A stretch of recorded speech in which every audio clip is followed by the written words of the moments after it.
Why do I have a feeling that when it comes to Tap That Fani Willis, or when it comes to Cori Bush, or when it comes to Marilyn Mosby, all of whom are proving to be corrupt black female Democratic leaders, that they wouldn't be in the positions they were in if they were not indeed black female Democratic women?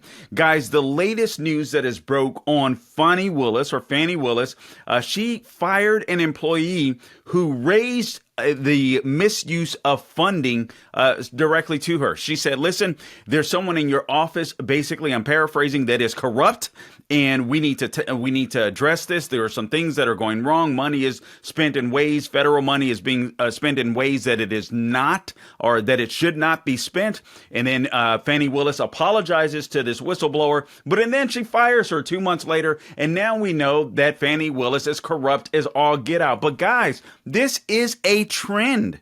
And we got to talk about it with these black women, black Democratic women in power, whether it's Fani Willis, whether it's Representative Cori Bush. You guys remember Marilyn Mosby?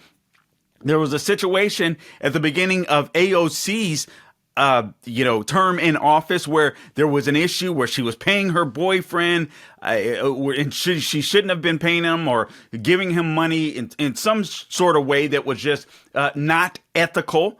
All right. And then you got Ilhan Omar marrying her brother, stepbrother, whomever it was. What is wrong with these black female Democrats? Guys, I want to talk about this because I listen.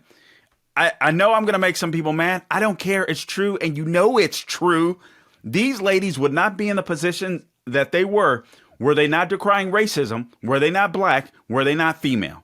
It is as simple as that. We're going to talk about that. And what's happening in East Palestine? You have Joe Biden finally willing to visit East Palestine after the train derailment and that toxic smoke, that black bloom gray smoke of toxic chemicals. It's been about a year and Joe Biden has finally decided to go. I wonder why. We'll talk about that and more coming up on this edition of the Carl Jackson Show podcast. Guys, please subscribe to the podcast wherever you go to get your podcast. We're on Apple, we're on Google, Spotify, YouTube, and Rumble. You can review us on YouTube and Rumble. Make sure you, review us, give us a high score. We would certainly appreciate that. I believe it's a 5. You can share, wherever you are, wherever you listen to podcasts. The Carl Jackson Show is where you can find me. All things social media. I'm on X. I'm on Instagram. I'm on Facebook, True Social Getter, at Carl Jackson Show or at The Carl Jackson Show. You'll be able to find me there. And don't forget about our sponsor, MyPillow.com. Guys, if you go to the radio podcast square at the top of the page, click on that and put in my name, Carl.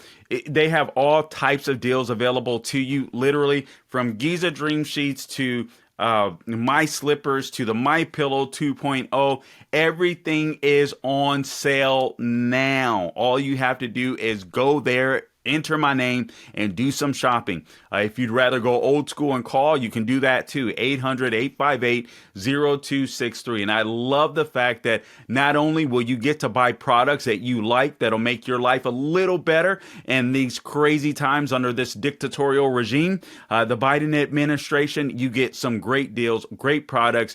You help out Americans, the American jobs and American manufacturing all at the same time. MyPillow.com, promo code Carl. All right, Gabe, let's get right to this, por favor. This is a video or audio. This is a woman by the name of Amanda Timpson. Amanda Timpson used to work in the Fulton County DA's office, and she tipped off Fani Willis that was incoming. Fani Willis had just been appointed, elected, or whatever it was, DA of Fulton County, and so she replaces the old regime in Fulton County. And then this sweet lady, it sounds like Amanda Timpson, wanted to let her know that things were being done wrong. There was a gentleman in the office, a gentleman by the name of Michael Cuffey, who used part of a federal grant to buy everything from computers, travel expenses, and swag, stuff that he was not supposed to use the money for. And she said, listen, I told him he can't spend the money that way, so on, etc. Fani Willis listens to her complaint, says, a lot of people may say they're sharing information with me, know me, so on, etc., just trying to use it as an intimidation tactic against you. And then then Fani Willis fires this whistleblower within a 2-month period of time. All right. And then now we know Fani Willis herself was corrupt, or is corrupt, as she has literally paid her sugar daddy, the special prosecutor she hired to go after Trump and 18 other defendants, $654,000, and she's benefited off of that money, going on luxury vacations with her lover while he was having an affair with her. Anyway, this is the leaked audio from November 19th of 2021, with now whistleblower Amanda Timpson having a sit-down conversation with Tap That Fani Willis. Let's go ahead and roll it, Gabe. If you had to give me a sentence, what is the sentence theme? Once I told him about his, respectfully and in an email, about his lack of leadership and the fact that he wanted to do things with grants that were impossible. And I kept telling him, like, we can't do that, and questioning stuff. He would take me off projects, tell people I wasn't doing what I was supposed to because I questioned him. Because I understood, I helped write that grant. I knew what was in that grant. He told everybody in front of Crystal, Deontay, everybody, we're going to get MacBooks, we're going to do that, we're going to get swag, we're going to use it for travel. I said, you cannot do that. It's a very, very specific grant. Took me off. I questioned Junior DA. There's kids in there from out of the county, all this. Took me off Junior DA. I did not want to do it. He made it look as if I wasn't doing what I needed to do because I questioned him. Because I knew for a fact Mr. Cuffey respectfully did not know what he was doing, period. So I respect that as your assessment. It was clear to me that you and Mr. Cuffey were not getting along. And I'm not saying that your assessment is wrong. I want you to really listen to the words I'm saying. Cuffey, and this is my personal opinion, to one woman to another, is dangerous to your administration. He tells people, when I reached out to you, he told me, you think your word is safe? Exactly when you reached out to Miss Willis, she called me and told me, she tell me everything. So once you reach out to her, she's going to reach back out to me. So I didn't even go to HR because he put Dexter's name on my PDP, and I didn't even feel safe going to anybody. Can I tell you something? Mm-hmm. I have 3 supervisors that have failed in this building.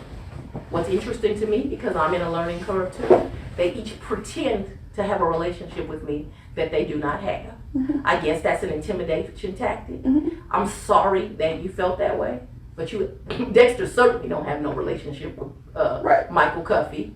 You were safe to go those places. So there she is. She's, this is a lady, Amanda Timpson, that literally wrote the grants. She wrote or at least this particular grant that Michael Cuffey then used to buy computers, travel expenses, and swag for people he had no business buying this for. I'm reading from the Washington Examiner, and it was originally the Free Beacon. I want to make sure that I give attribution and credit where it is due, but just very important. But it says here in the Washington Examiner, during the conversation, then employee Amanda Timpson told Willis that campaign aide Michael Cuffey intended to use part of a $488,000 federal grant, which was intended to counter local gang activity, to pay for unrelated matters such as computers and such as travel expenses and swag. Again, this is a lady that wrote the grant. She warned Fani Willis that this guy, Michael Cuffey, is a danger to her administration. I don't know what happened to Michael Cuffey, but I suspect that when Fani Willis learned how business was done in Fulton County, Fani Willis learned how to play the game. She learned how to play the role. This is a lady that has indicted former President Donald Trump, 18 other co-defendants, and now she could be guilty of crimes herself, including fraud. I mean, this is absolutely astonishing. It doesn't get any better than this. The reason why we know now that Fani Willis is corrupt is because these allegations that she was corrupt were first revealed when Trump's co-defendant, who was an opposition researcher, bad move on her part, Mike Roman, filed a complaint alleging that Wade paid for Willis to go on vacation with him. And then credit card statements have now revealed that this is absolutely true. They've confirmed it. So he paid for at least 2 plane tickets in Willis's name and purchased a cruise line vacation around the same time. So she hired this guy, Nathan Wade, the special prosecutor in the trial against, or the case against Trump and his 18 co-defendants in Fulton County. The guy has little experience prosecuting cases. He's basically an ambulance chaser or a personal injury attorney. She gives him this job, and Fani Willis benefits from it herself. Guys, this stinks to high heaven. In my opinion, Fani Willis needs to be taken off this case immediately. At the very least, this investigation needs to continue. And if there needs to be criminal indictments against Fani Willis, so be it. She was warned, and I think she took that warning, frankly, and used it to her benefit. Oh, they're corrupt. You know what? Think about this. It's almost as if the whistleblower, Amanda Timpson, who was trying to do the right, she should be the DA.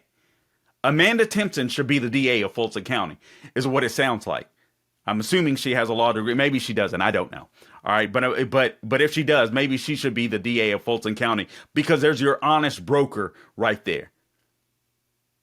But I'm assuming, all right, and this is just my opinion, Fani Willis took this information from Amanda Timpson. Amanda Timpson thinks she's doing a good thing, and all she was doing was reporting who the snakes were to another snake, Fani Willis. Unbelievable. Corrupt as all get out. Guys, I'm going to move to the next person, Cori Bush. There is something wrong. I'm telling you, a lot of these black women on the left that get this power in office that believe that blacks are oppressed.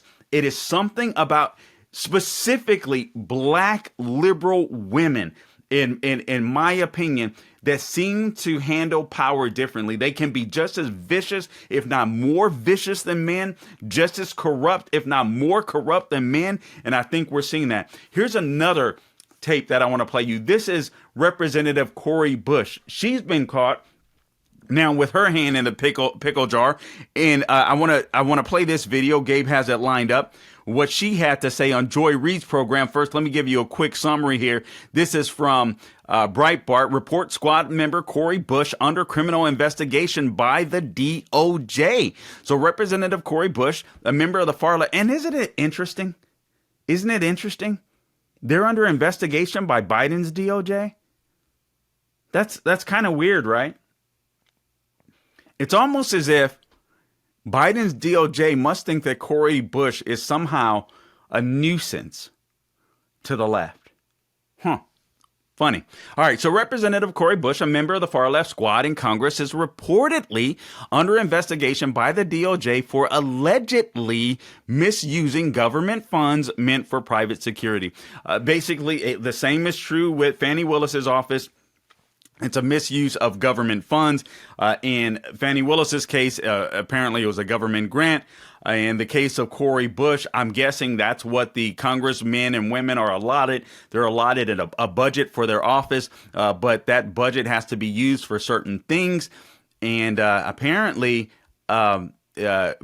Cori Bush didn't use it in the right way. Punchbowl News first reported that the DOJ is conducting this criminal probe into Bush. The outlet cited 6 sources for the allegation. On Monday, the DOJ subpoenaed the House Sergeant at Arms for records related to the misuse of federal security money.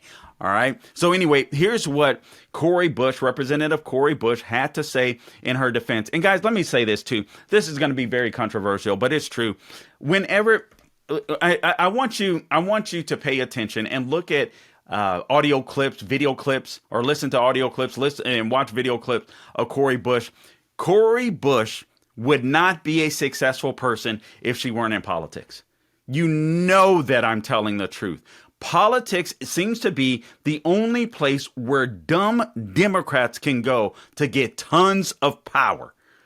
And that's exactly what you see. This is a straight up. I'm just being real. This is a straight up Compton Carlotta. This is a chick that would not keep a regular job if she were not in Congress. You and I both know it's true. Go ahead. Let's play Compton Carlotta. I mean, Representative Cori Bush. Por favor, Gabe. So what was happening? There were a lot of issues with us retaining just good staff. What was happening? We had, we couldn't pay the big costs for security like some of my colleagues are able to do. And so we went with what we could afford. It worked out for a while, but then we started having call-offs, people just not showing up to work, people sleeping on the job. And so it was very hard for me to have security when it was unreliable. And so what was happening was Courtney would fill in. He would volunteer. And sometimes he would even when he was there and they were working, he would say, hey, you should be standing over here. Hey, you should be doing that. And so he was volunteering a lot of his time. And then we had someone who was kind of leading the group, leading the team who could no longer do it. One day just called and said, I won't be back for 3 months. It left me in a position.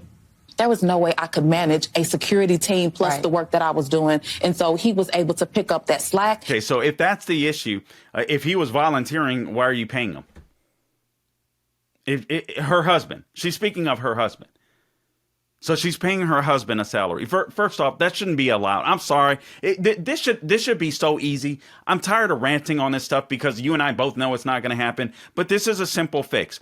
No nepotism in Congress. Your kids, your husband, your boyfriend, girlfriend, nobody. None of them get a cut of any other action. None of not a piece of any other action. They don't belong on the Hill. They shouldn't even get free lunches with you. They don't belong there. Plain and simple. They didn't get elected. I'm so sick and tired of this crap.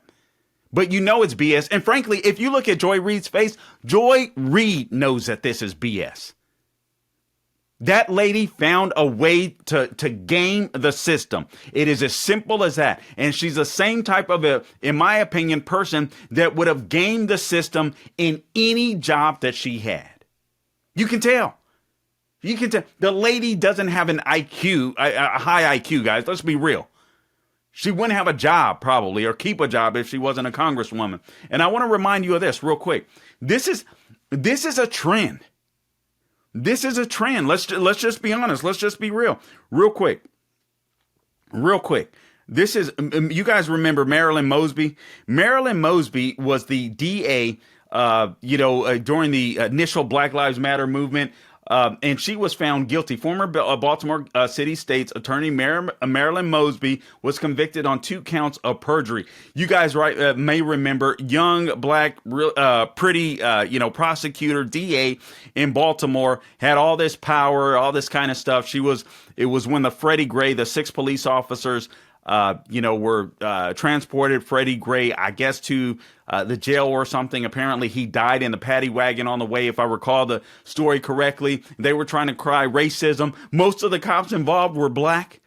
And then she was trying to get her 5 minutes of fame, coming out and all this kind of stuff. They're guilty. She's going to take it to court, all this kind of stuff. Well, this lady used money in the wrong way as well, apparently using COVID money to purchase real estate. Guys, this is a trend. Let me go to it here real quick.